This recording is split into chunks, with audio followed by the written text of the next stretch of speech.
Hello, and welcome to Nightmare Nation, where we talk about scary things. Yes, your favorite paranormal / creepy / true crime / ghost adventure-ish type podcast. Yeah, where we talk about scary stuff and paranormal things. Yes, and tonight we come at you in a dark room. Yep, we're coming at you. Yeah, coming at you. We're gonna pop through the screen. Watch out. Yep. Or through your headphones.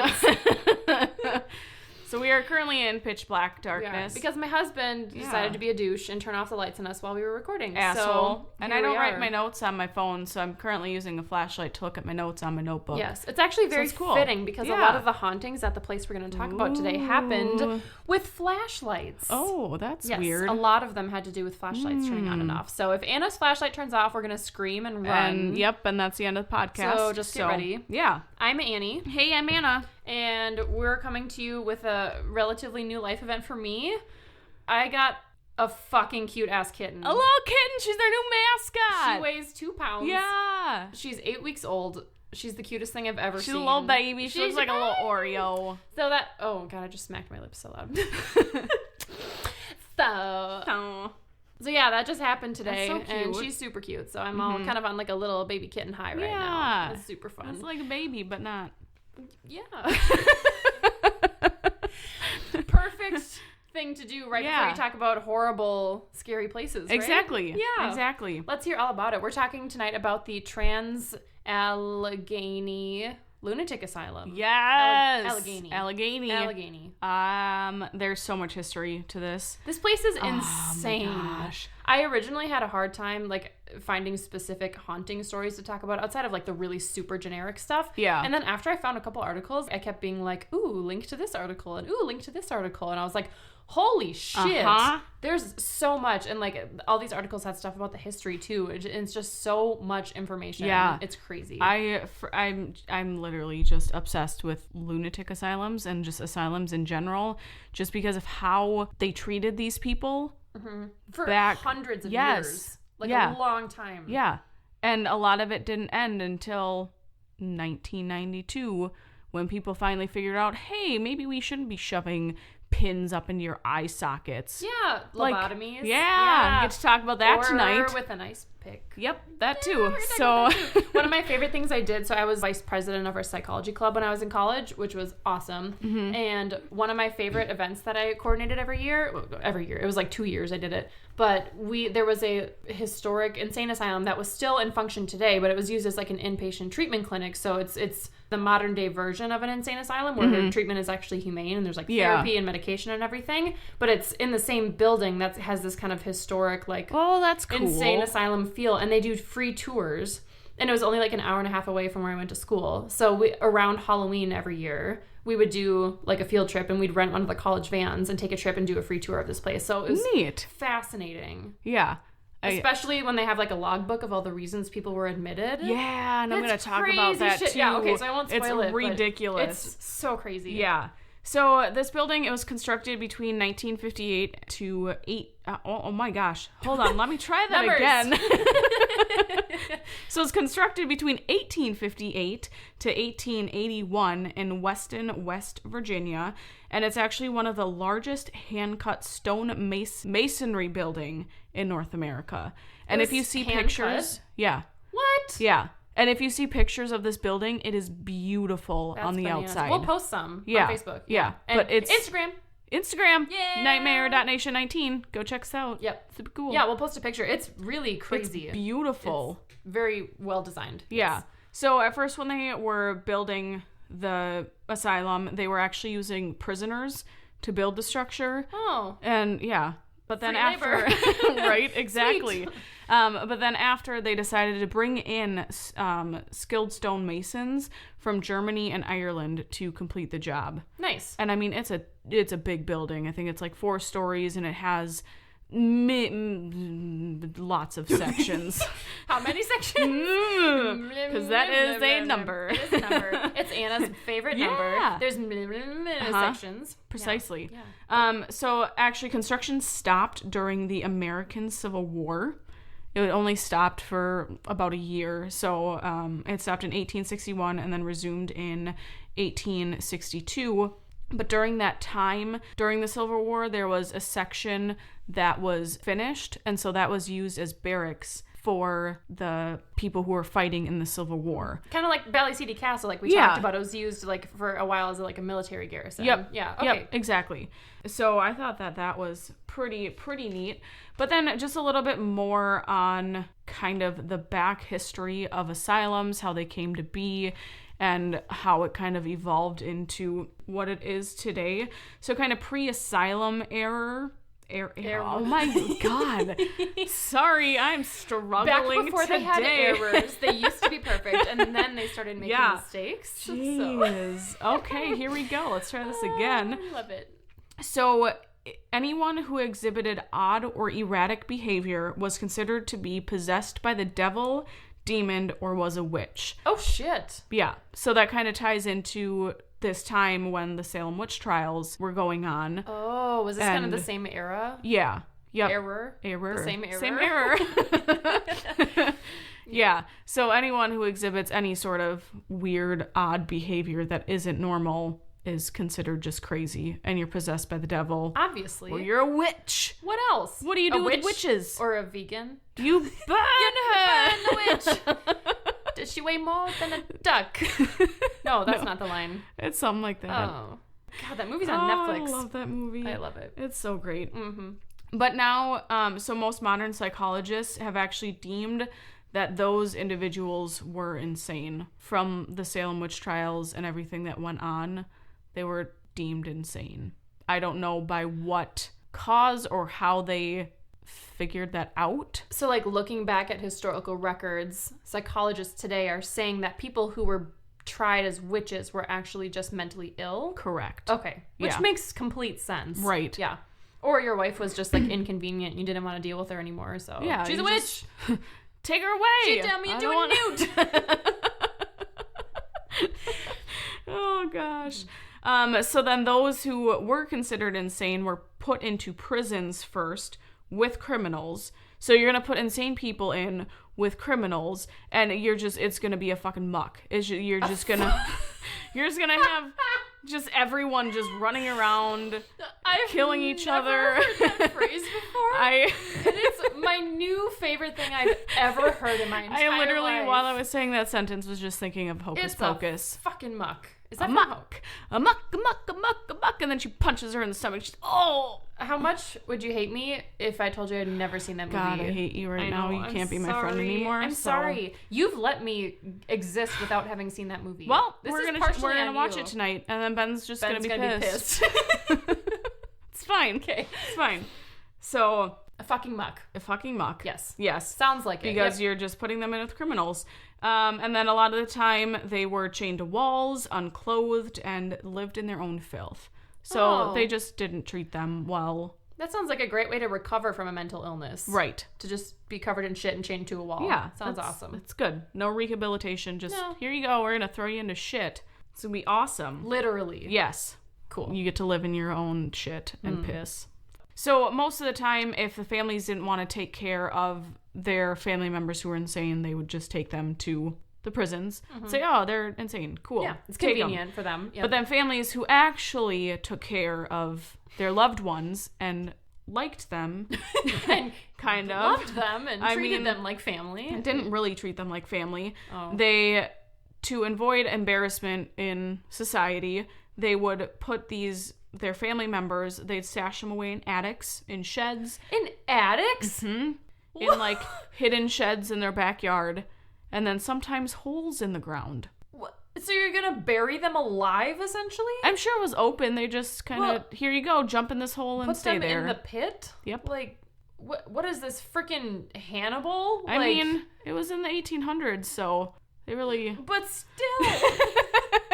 You, like, lower them a basket full of food and water. Like, here you go. Pretty much. Oh Enjoy. My God. I mean, you'd even go more crazy down there, so you're not helping them in any way possible. Yeah, no. That's not humane. No. In the most conservative sense of the word. Yeah. None of it was. Yeah. So in the 1770s was when facilities actually started to be constructed, because I think they just had an influx of insane people or people that they just didn't want to deal with anymore. So they started making these facilities, but a lot of the conditions weren't much better than what they had been experiencing at home because they obviously weren't treated well. No better than a pit in the ground. Yeah, exactly. So insanity was thought to be incurable, and that's why facilities were made to keep these people out of society, and they didn't rehabilitate them into society. They just threw them in there, like I said, and just kind of went with it. Yeah, just a lost cause. Yep, pretty much. So that brings us to kind of more nowadays. So the building started with its first patient. It opened to its first patient in 1864. And I finally found information on what they were admitted for, and it wasn't even for mental illness. It's like bizarre, stupid shit. Yeah, like yeah, like you're literally throwing your family members in here just because for life. Yep, you don't get out. Yeah, there's no appeal process. Nope, you're just delivered, in there. And there you go. So in the very first logbook that they ever had, some of the reasons that people put their family members in here was because of grief, congestion of the brain. What does that mean? Your brain has a cold? I guess so. Or just like too many things going on in your brain, maybe. And then feebleness of intellect. So if you were just stupid, you're getting put into an insane asylum. Sure. So that's cool. Seduction. So you can't be a whore. Don't be a slut. Don't. Bathsheba probably would have been in there. Bathsheba. And novel reading. What? Yeah. Like you read a book? That's what I'm thinking. Like, are you not allowed to be intelligent? Probably if you're a woman. Oh, if maybe. You're caught reading a book. Yeah. How you can't dare have you. any intelligence. Oh my god. Stupid. That's insane. Not to be punny with the word insane, right. But like that is literally insane. Yeah. And then there were some people who were admitted because of laziness, religious. I'd be there. I feel like everyone would be there. Religious enthusiasm. So you can't be too excited about your religion. But then probably if you weren't religious enough, you'd also probably get admitted. Most likely. Yeah. So you better be a happy medium religious person. Just the right amount yes. of religious. You better figure that out. Uh-huh. Menopause. Oh. So after you're done having your period, you're just... Not a great time to be a woman. No. If you think today's bad, which there are some bad things about today, right. But like, holy crap. You just can't do anything. If you quit having your period, you must be insane. You're insane because you can't by have the babies devil. anymore. Yeah. She broke. I don't know what to do with her. If you were superstitious, if you had domestic trouble, masturbation. Yes. And the obvious one that kind of I feel like is in most insane asylums early on, tuberculosis. What? Mm-hmm. Which at that time was like a death sentence. Yes. You don't recover from that. So as they were building, they built a separate wing for tuberculosis patients. Oh, that's Which, crazy. I mean, it really doesn't do much because if you're only separated by a wall and you have nurses working over there, you're just going to spread tuberculosis to everyone. Right. They just didn't have a full understanding of germs and viruses. Yeah. And wow. Yeah. TB is enough to get you in the insane asylum. Pretty much. So when they constructed the building and everything, so it was on... I don't know if I read an exact amount. I want to say it was maybe over 200 acres, I think, on the land. It's a big property. I don't know the number either. Yep. So it was intended to be a self-sufficient area. So they had their own farm that they used for food. Oh, that's cool. Yeah. And then obviously like a dairy farm. And then they had waterworks and then also a cemetery as well. For all their TB patients who died. A lot of the patients went to. Yeah, go figure. Yep. And then as time went on, they ended up making a morgue in there as well. So the hospital also housed epileptics, alcoholics, drug addicts, and non-educatable mental defectives. What? Yep, I read that twice. I'm like, Does that just go back to like people who are stupid or like not intelligent? I think so. Or have a low IQ? That would be my guess. Maybe just not being able to function properly. Okay. Something like that. I'm not fully sure. But so the building was set to only be able to house 250 people. So then as the years went on, people obviously just started essentially dropping off their family members, sending them here. And then with tuberculosis, more and more patients. And by the peak of people, they had over 2,400 living in the building. So 10 times what they planned for. Okay. Yep. And so obviously with the overcrowding and having so many people, they were living just in filth. They were treated poorly. They didn't have enough food, so they were all malnourished. And with that as well, because you have so many people in this place, there were a lot of the patients were like going crazy, attacking each other, fighting each other. And I found one story where there were 2 patients who got violent with another one, and they tried to kill him by hanging him with bed sheets. What? He didn't die from it, so they took him down and then smashed his head in with the bed frame. Oh my God. Yeah. So the person who bought the building, his name is Thomas Kirkbird, I think his name. Kirkbird? I think so. He was the one who had the building idea and is now the person known who founded the American Psychiatric Association.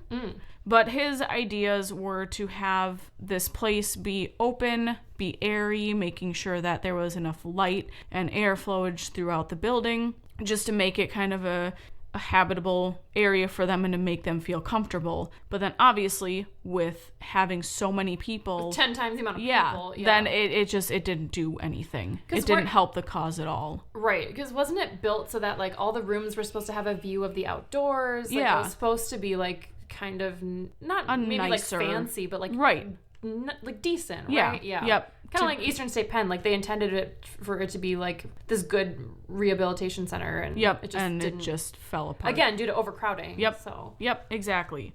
Throughout the years, then, because of the overcrowding, they needed to essentially get rid of people. Okay. One of those like under the table type, like. Kind of. Don't put this in writing, but we have an overcrowding problem. We need to get rid of some of them. So they had different healing tactics and ways of treating the patients and medical practices. So they did shift to trying to actually treat people and like rehabilitate them? Or rehabilitate them in not so awesome. Right, but was that like the goal? Because like you said, originally they didn't want to rehabilitate them. They just thought it was uncurable. So if they're starting to treat people, that was when it was considered a prison. Right. So the asylums were meant to be better than a prison. So you would go in, they would treat you for whatever it is they thought you had, and then would let you go. Okay, so that's what happened when this guy bought the building. That is what he wanted. Yes. Okay. Well, but yes, what he didn't happen. Sure. Good intentions. Because they thought that this would help people. So they had some healing tactics, which included bloodletting. For those of you who don't know, just essentially letting out a lot of blood, that they thought that it would get rid of whatever is inside of you, and then you'd be fine, and you'd be cured. Sometimes with leeches, right? I think so. Yeah. Yeah. Leeches, they'd cut a little hole in you, whatever it may be. Yeah, I've seen it too, where they cut little like marks at the side of your temple and like let it out of your brain. Yep. No, not brain. Your head. Whatever that thing on top of your neck is. Yeah. Your brain? Yeah. So they'd also do insulin coma therapy.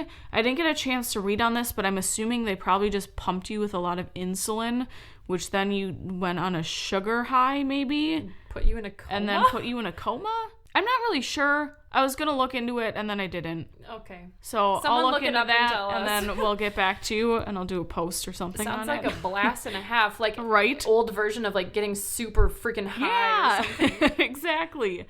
They also had seclusion cells and confinement cribs. So those were used to help control the violent patients. Mm-hmm. And I mean, being in those conditions, I'd become violent too. I want to get the heck out of here with all these crazy freaking people. Like what people do under that kind of duress is not representative of like a normal human. Right. Or what you would do in a completely different set of circumstances. Yep, exactly. Some other medical practices that were done included ice water baths. So they just stick you in a bath with a bunch of ice and water, and then you just essentially freeze. Cool. Because that would help you and calm you down. They would do electroshock therapy. Isn't that where they would put the little thing on your head and then they'd shock you, and then obviously when you're getting shocked, you're gonna calm down. Right. So they obviously thought that, by shocking you, you're calming down. So by doing this is actually helping you. Right. And by calming down, you mean like passing out. Essentially, sort of. yeah. Just being like comatose and just very lethargic and not being able to function. Right. And I believe that version of electroshock therapy, because they still do some forms of electroshock therapy today for like really severe depression that's not treatable, but I believe it's a very different technique. It's not not just shocking you to shock you. Yeah, right. It's completely different. Yeah. So that's not to say that that's not like a totally unviable method, but not the way they were doing it back in the 1800s. Exactly. One of the most known things from asylums is lobotomies. My favorite! Yes. So I think this was one of the most well-known asylum for doing lobotomies. So Walter Freeman was the one who started lobotomies. It was said that he did more than 4,000 of them. And by obviously doing... So lobotomies are where they take a small pin and they...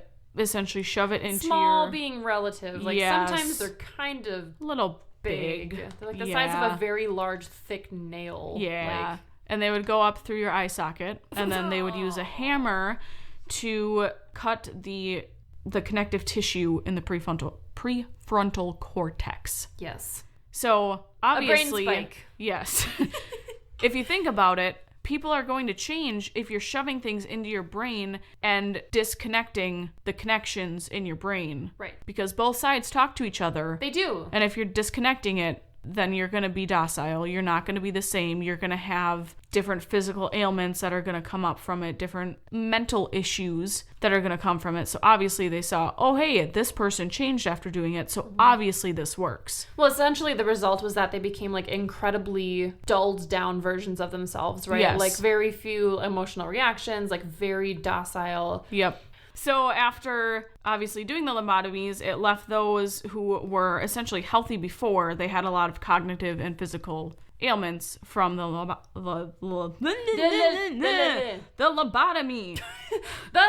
So, all right. So obviously with the lobotomies, it resulted in a lot of the deaths. And I didn't research this, but I remember in my abnormal psych class, my professor telling me, because they were doing lobotomies up until, was it like 1992 or 94 or something? Oh, I don't know, but it was for a long time. It was really, close. Yeah. Maybe in recent. the 80s or something, I don't know. But it was, I think I remember him saying that the Clintons' daughter, they did a lobotomy on her. Political scandal. Yeah. What? I'm almost certain.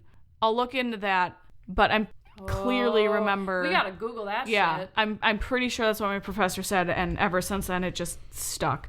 It's like that's ridiculous. That's so bananas. But then in the 80s is when they 1980s. saw 1980s is when they saw a decrease in patients, because that's when they started seeing how these people were being treated, so they ended up changing the way that patients are being treated in the asylums. So a lot of people who didn't need to be there were let go, and they still had some things that were terrible, so they would still put patients in cages who couldn't be controlled.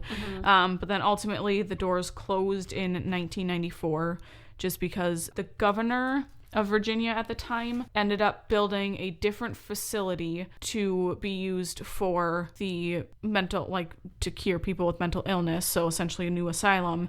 And then they turned Trans-Allegheny Trans-Allegheny into a prison for a little bit. And because of the deterioration of the building and everything, they ended up closing it in 1994. Okay. And then 2007, it was bought by Joe Jordan, and that's when they opened it up for tours, and then they used the money from the tours to restore the building. That's awesome. Yeah, so you can still do tours there, and the tour prices aren't that bad. No, they're really not. I wrote saw them, down. I was like, oh, that's freaking sweet. Yeah, I can talk about it because I wrote all that shit down. Yeah, you know did. How much I love a good paranormal tour. I love paranormal awesome. tours. So I read somewhere that some of the lobotomy, like this place was famous for doing like ice pick lobotomies. Is that just like an urban legend or something? No. Or is that they would use legit ice picks to like stab someone's... Well, I think that's what not necessarily used ice picks, but they were called ice pick lobotomies because of like, it essentially is like the act of what you would do if you were picking ice. By taking your chisel, using the hammer to chisel in. I get it. Okay, I legitimately was like picturing someone like stabbing someone's eye socket with a fucking ice pick. And I was like, what the shit? Like, that is so graphic. Yeah, no. Okay, that makes a lot more sense.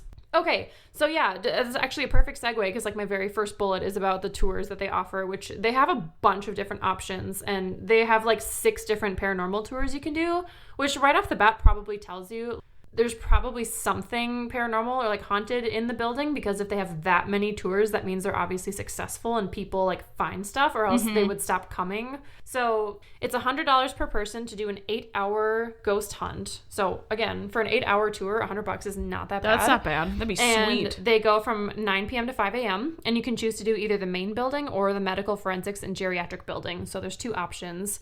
And both of those are like public, where you sign up and just people sign up for like a time slot, and then you kind of go as like a big group. Mm-hmm. Or you can book a private 8-hour tour that is just you and whoever else wants to sign up. So I don't know. That one's probably more expensive to do private. If you don't want to do the full 8-hour overnight thing, you can do a shorter 2-hour tour that goes from 10:30 p.m. to 12:30 a.m. or a 90-minute daytime tours if you're faint of heart. Neat. And don't want to experience that many scary things. Perfect. So I'm going to stop you there super quick. Yep, jump in. So it is a thing. So it was Rosemary Kennedy had a lobotomy. Oh, the Kennedys. Okay. Oh, I'm sorry. Did I say the Clintons? Yes. I meant Kennedys. That's okay. Yeah, that's still crazy. Yeah, that's what I meant. So she was struggling at a 4th grade level when she was 18, and she was prone to rages and running away in the middle of the night, and she was just becoming hard to control. So at age 23, her father scheduled a lobotomy without telling his wife. What? Right? That's not like bringing home a puppy without asking. That's a freaking... Yeah. Yep. Oh my God. Yeah. So I guess it went terribly wrong, and it limited her with limited motor skills and speaking skills. Of course. Yep. Because you're freaking tearing apart your brain. Yeah. Like, come on. Well, to do it without that's your child. To do that without your wife's permission? Yep. Like, that's kind of a disjoint decision thing. Exactly. That you make together. Yep. And then you should decide not to do it because it's insane. And then she spent the next 6 decades hidden from the public in Wisconsin Catholic institution. Sweet. So they still just sent her away. Cool. That poor fucking woman. Right? That's awful. That's terrible. That's terrible. So, there it is. Good. I'm glad you looked it up. It's the Kennedys, not the Clintons. Sorry, guys. Okay. I mean, they're both political dynasties. Yeah. So it's fine. Yeah, exactly. So, the Lunatic Asylum is obviously very, very famous and has been featured on a number of different TV shows. So, it was on Ghost Stories, Sci-Fi Channel's Ghost Hunters, Travel Channel's Ghost Adventures, my personal favorite, despite the fact that Zach Bagans is so over the top. Ridiculous. He's so ridiculous. And then also a show called Paranormal Lockdown on TLC, which I've never heard of, and I kind of want to watch it. Huh. So I kind of want to do that one. Yeah. Or not do that. Watch that one. Let's watch it. Yeah. And then fun fact, so Anna, I know you're not really a gamer, but for any gamers out there, the Trans-Allegheny Lunatic Asylum was actually featured as a location in the game Fallout 76, which came out, I think it was either last year or 2 years ago. Oh, cool. Under the name Fort Defiance. So it was used as a location in that game. Oh, hey. Which is kind of cool. It's like they were back in the Civil War. Right. Huh. Something like that. Neat. Yeah. So, of course, you have your kind of cliche, like countless reportings of apparition sightings and unexplainable voices and sounds. So there's a lot of like really generic information out there. But after doing some additional digging, I found a couple of more specific ones. Mm-hmm. So probably the most famous ghost that people see in the asylum is a little girl named Lily. Oh, Lily. Lily. The staff have all like gotten to know her, and they tell people to please be like respectful of her spirit because they have formed this like relationship with her, and she's like this sweet little girl, and she was apparently born in the asylum and spent either all or at least most of her life there. There's a couple of different conflicting stories on her actual like life and death. There's like 3 or 4 different like versions of either like she was the child of someone who was brought to the asylum, or she was born there, or she was like the illegitimate. There's like all sorts of different legends about how she was born. Poor but all the Lily. I know. Gosh. But all the records can kind of agree that there was a little girl named Lily who died of pneumonia at the age of 9. Oh, baby. So she pretty much, all she knew was life in the asylum. Yeah. So she's reported to be seen frequently wandering around looking for playmates, and is often seen interacting with toys that are all set up in a room dedicated to her. So there's a specific room in the asylum that looks really different from the others. It's like a little bit brighter. The wallpaper is kind of like a yellowish color, and there's just like balls and toys and dolls all over the place. It's a lot less creepy than the other parts of the asylum. Perfect. And she will like roll balls back and forth while people are there. And a lot of people report hearing her like giggle while she's playing. And she apparently remembers people who frequently visit. So there was one particular, I didn't write the guy's name down, but there was one guy in particular who like used to go there a lot, and he like sit and like played ball with her. And then he like had a flashlight and asked her to like something with like a music box. He had like a music box turn on and asked her to turn on the flashlight. And then he said, when the music stops, turn off the flashlight. And it turned off when the music stopped. That's cool. So she apparently has like her favorites who she visits more often. Like she interacts with them more when the people she knows come to visit. Neat. Which is kind of crazy. So people generally like her. She's a good, nice little spirit ghost, which is cute. There's apparently ghosts of like other children that are reported to haunt the upper floors, and some of them even say that like they follow visitors around. Didn't really find any more on that, but Lily's like the most famous little ghost child. Little baby. There's apparently a ghost of a man named Jesse who died of a heart attack in a bathtub. Oh, jeez. Didn't find literally anything else on him except for that. So cool. Creepy bathtub ghost. There have been, and this is interesting, it ties back to your Civil War mention, because there's apparently been a lot of like Civil War soldiers that people have seen. And they think they're Civil War soldiers. Soldiers. They think they're Civil War soldiers because people report hearing like tortured sounding moans like you're wounded, which of course could go with any of the people who live there. But then they also hear footsteps that sound like they're coming from like heavy like military grade boots. Oh. And they've like seen misty shadows and like people that look like they're wearing uniforms. And they mostly are seen in the section of the building that dates back to the Civil War, where the people were garrisoned. Cool. Yeah. So it's likely that there's at least some of the ghosts of like Civil War people that haunt that area. People have reported seeing the ghost of a patient who was brutally murdered by his roommates, which that's probably the story. When you talked about that, I'm like, oh, that's probably him, because I couldn't find that much more information on the actual murder itself, but that's probably the guy who got his face bashed in with a bedpost. Ridiculous. And apparently the ghost of two like well-known murderers, their spirits are often seen on the upper floors as well. So one of them is known as Slewfoot. Slewfoot? That's weird. I don't know if he slayed people's feet or what. Probably did. But he was apparently like totally psychotic, but really, really smart. And he killed someone. Isn't that how they always are, though? Well, yeah. He was probably a psychopath. Yeah. Yes.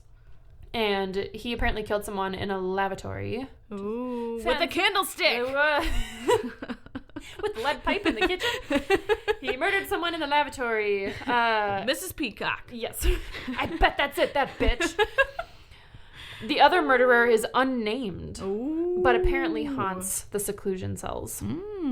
So, don't know how they know he's a murderer if he's unnamed, but that's how the legend goes. Okay. So obviously people who work there have also reported seeing a lot of paranormal things. So the kind of standard stuff like apparition sightings and voices and sounds, and different guests and staff themselves like being touched.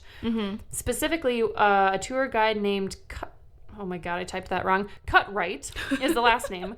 She said she was doing a nighttime tour, and while gesturing towards a room, she kind of turned and saw out of the corner of her eye like someone standing over a sink, like leaning over it, and she thought that it was someone who like drank too much and was like throwing up in the sink, because it was like Halloween time and they get a ton of course, like drunk people coming in for Halloween tours. Yeah. And it does say on the site, like, if you're visibly intoxicated, we will throw you out. Good. We're not having that. And so she just assumed it was someone like puking in the sink, because they got a lot of drunk people that time of year. But then when she turned around to look back at her group, like everyone was accounted for. It was a small enough group that she could instantly see that like everyone was there. That's weird. And then she looked back into the bathroom and the person was completely gone. Yep. That's cool. The mysterious disappearing vomiting man. That's delicious. Awesome. Maybe someone died in there who was intoxicated and he's just stuck there. Now fully intoxicated and vomiting. Yeah. Well, and she didn't say like she heard him vomiting. She just thought maybe he was like going to be sick because he was like leaning over the sink weirdly. So I don't know. Probably the ghost of someone who died there. Yeah. Maybe it was it the lavatory where the man was murdered by Slewfoot? Yeah. I bet that's it. Probably.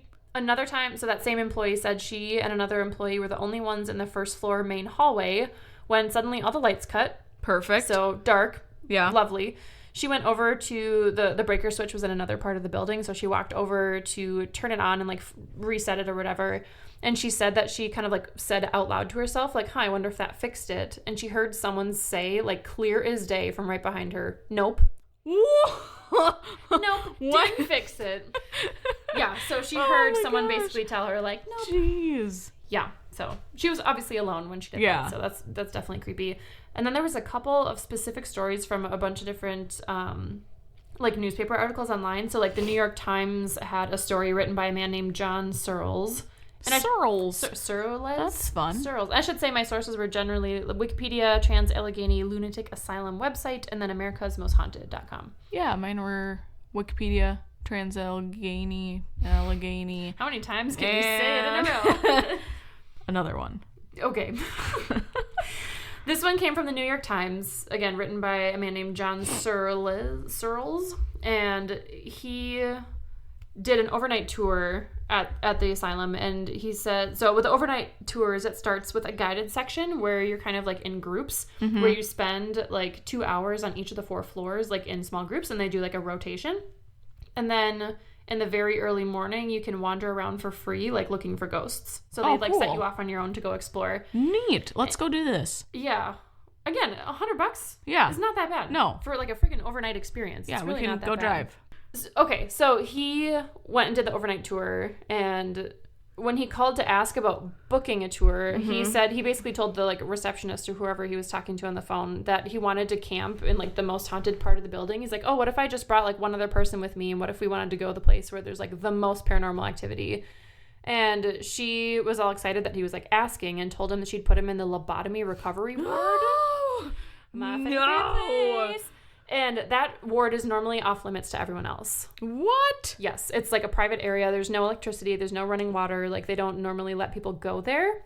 But I guess she, like, made an exception for him for some reason. I want an exception. I don't really know. So I kind of want to go there. But at the same time, I might not want to after the next part. Because, so he and his boyfriend went with a group of people who, like, all had a, like, shit ton of equipment. They had, like, EMF readers, motion sensors, spirit boxes, and at one point during the tour, the guide was asking the ghost of a former patient to, like, give them a sign that he was there. And someone's flashlight blinked on and off, so pretty cliche. And they said that was kind of the only thing they experienced as a group that seemed even remotely paranormal. So the guy, John, who was writing the article, said he was like kind of skeptical at that point because they'd been walking around for like hours and like nothing else had happened. So then at 2, John and his boyfriend got to go to the lobotomy recovery ward. So they were basically let off from the rest of the group. And they started setting up their stuff in a hallway that led to like dozens of empty chambers. And he said as soon as they set up their cots for sleeping, they heard a strange noise coming from a distant part of the asylum that sounded like something really heavy being dragged across the floor. Oh my gosh. And at first they thought it was coming from like the waiting area, which was like well lit. They had receptionists. Like they're like clearly nothing haunted would probably be happening there. Right. But then they heard it again. And this time it was clearly coming from a rusted cage door that led to the lobotomy area. And then they heard it a third time. What? And they both like noped the fuck out of there. And they're like, what? That's 3 times in a row that they heard the same exact sound. So they like got up and ran and grabbed the tour guide who came back, and they eventually like they were like looking to see what would have been causing that noise, and they eventually found a room with what looked like some like roofing material on the floor. And the tour guide kind of like went up and nudged it with his boot, and it made the same exact sound that they heard 3 times in a row. Oh my gosh. Someone walking in and out of the door. Yeah. Doing them lobotomies. And because it was like a private area that only they were like let to, right. Like, no one, it wouldn't be like anyone else from the tour. And it wouldn't be the staff because they all like, they like basically like left and like locked them in. Yeah. So apparently John like wanted to stay longer, and his boyfriend was like, nope, we're done. All done now. We're leaving. Oh, that would have been so cool to they stay. left. So they literally had been there for like 5 minutes and they already were experiencing stuff. Jeez. Which, go figure, like lobotomies were like the result of so many deaths and like horrible things. So, and I mean, they were treated terribly there anyways, so it just not any better. The recovery ward probably wasn't a super fun place. No, not at all. So then I found a story from the Washingtonian. It was an article written by someone named Marissa Cascino, who also opted for the 9 p.m. to 5 a.m. like hardcore tour. And of course they did the breakout into smaller groups and spent 2 hours on each floor. And Marissa and one of the other people that were with her set up their stuff in a room that was allegedly haunted by a spirit named Jim James. Jim James! Couldn't find anything else about him. Oh, that's fun. Wait, didn't I say someone named James drowned in a bathtub? No, that was Jesse. Jesse. Okay, I was like, maybe that was him. No, not him. That's Jesse. Okay. So I don't know who Jim James is, but they put one of their lights on the floor and asked Jim to turn it on, which it did, like, immediately. And then Marissa said she offered Jim a cigarette to turn it back off, and then it turned back off. So apparently the tour guides will often like hand out cigarettes to people because they use them to like bribe the ghosts to do stuff. That's awesome. I know. So apparently like all the dead inmates are like a bunch of chain smokers because they will literally go around and like stuff will happen after they like offer up cigarettes. That's so cool. Which like if you're a ghost, you can't smoke a cigarette. So right, but they think that they can. Yeah, they probably think they're still alive. Maybe they get a ghost cigarette. Maybe that's a thing. Yeah. They like convert it to a ghostly cigarette. They have that power. Yeah. That's the number one ghost power is being able to transform physical cigarettes into ghost cigarettes. Yes. Duh. All ghosts have powers, okay? Yes. So that one, not as creepy as the first one, but interesting that as soon as she offered him a cigarette, it turned back off. No. Yes, back off. Okay, and then of course, what would this episode of our podcast be without a mention of Ghost Adventures and our favorite person, Zach Bagans. So they did like a special live episode at the asylum. Oh, so that's cool. It was like 2.5 hours long. I was like, I'm not watching this whole freaking thing. This is ridiculous. That's how most of their things are. For the live stuff? Yeah. Yeah, which I've never like seen those before. Yep. I'd never like heard of them doing like a live one. So I was like, oh, that's so interesting. But I guess they have a bunch of them. So he and his team spent a lot of time on the second floor. And this whole section of the episode was just like absolute chaos because they had this like ridiculous machine that looked like something like an old electrician would like build in like the 1800s where it had like little like a ball on the inside and like little electric things like zapping in it or whatever. And it was like making this ridiculous siren like sound the whole freaking time they were on the site. I'm like, shut that fucking thing up. That's annoying. I don't even know. I like didn't even have the patience to go figure out what the hell it was. I was just like, that thing is annoying. So I didn't watch the whole segment, but apparently like crazy shit was happening the whole time. They had like lights fall from the ceiling and like exploding on the floor. Zach caught a picture on his camera of like this very distinct ball of light that was coming out of a doorway. And it had like a slightly greenish tint, which he claimed green is always associated with vengeful, angry spirits. Oh, and, I've never heard that before. I've literally never heard that before. No. That's not to say it's not true, but it felt kind of made up. Yeah. I don't know. Yeah. I don't know. Some of his stuff I'm a little I mean, you want to make it interesting, skeptical. so I get it. Yeah, but to an extent. Yeah. He kind of takes it up to like 30.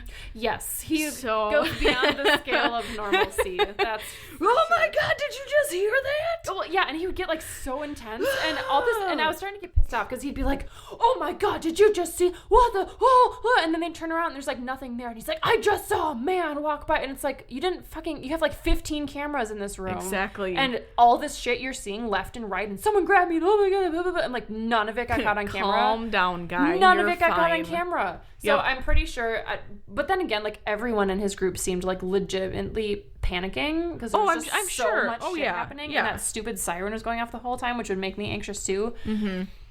Anyway, sorry, I got a little worked up there for a second.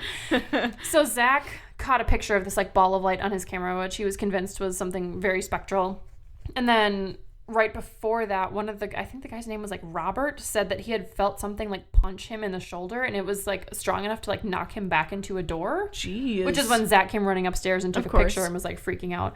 So Zach, being the confrontational dickbag that he is like, "Oh yeah, ghost, come at me. You're gonna hurt someone on my team. I'm gonna mess you up." And he starts like screaming at this ghost, which is fine. And then he said he like was feeling something grab his arm. And their EMF reader, like, went off like crazy, basically, like, the whole time that was happening. And, like, all three of the guys that were there were just, like, legit freaking out for the whole segment. It was very chaotic. Oh, I'm sure. Very chaotic. Yeah. So, they actually, in this one, they did catch on camera. No, I take it back. I don't even remember. I saw this yesterday and I don't remember. Perfect. So they also saw a like massive door slam shut super fast on its own. And then right after that happened, they all smelled this like really bad sulfur smell, which of course is always associated with like demonic and like spiritual activities. That really strong smell that's really common in horror movies too. And then Zach and Robert, of course, claimed that they saw a man walk by a doorway at the end of the hallway. And then one of the guys claimed that he saw the same guy walk by earlier. So all sorts of shit happening on the second floor.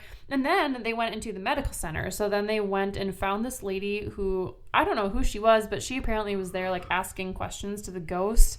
And they were all kind of sitting around like doing the, trying to catch EVPs and asking questions. And they heard a ghost yell like, "Get out." When she was asking, because of course they started getting kind of aggressive too. They're like, "Oh, are you a doctor? Did you torture patients here? And did you do this and this and this?" And then the ghost on the EVP, it sounds like he's yelling, "Get out." He's getting sick of this shit. He's like, "Quit yelling at me. He's done with it. I just want to haunt people in peace. GTFO. I'm just want to do lobotomies, okay?" Yes, and this was like a long time that they were there. And then they went down to the basement. Of course they did. Best place in the building. More. So scary. So the biggest thing that I caught from that segment was they were walking down in the basement and they like clearly heard the footsteps of someone walking like above them, right above the tunnel from one end of the hallway all the way to the other. So not just, they counted, I think they said they counted like 12 distinct footsteps. Holy not crap. just like one little bump in the night. They heard a bunch of footsteps. So yeah, again, I didn't watch the whole thing, but there was all sorts of stuff that they captured, or at least claimed to have captured. Yeah. So very interesting. Lots of scary things. I would love to do a paranormal tour there. That'd be fantastic. That'd be fascinating. And just to see like the conditions they lived in, and I want to go in all the places that you can't go in. Right. The medical area. The lobotomy recovery ward. So be awesome. Yes. Unfortunately, this one's not in California, so our massive California road trip that encompasses everything else would have to drive literally across the entire country. Yeah, we'll do those in two separate trips. It's fine. One. Yeah. So yes, and there's some beautiful beaches in like South Carolina. We can make a little tropical trip. Love them tropical trips. It's my favorite. As opposed to Arctic trips. Yes, I don't like those Arctic trips. I feel like we're on one right now. We are. It's so cool. We're going into the polar vortex soon. Yes. Next week. Yes. -5 really? Is a low. What? We're getting another one? Have you not watched the news? I don't watch the news. We're getting cold. I'm ignorant. Next week. Great. At least it wasn't like last year. Like 0 and 1. Negative 55 freaking degrees last year. Monday or Tuesday, the high is supposed to be 20, and then it dips all the way down to -5. Oh, great. And then it's just cold. So. Great.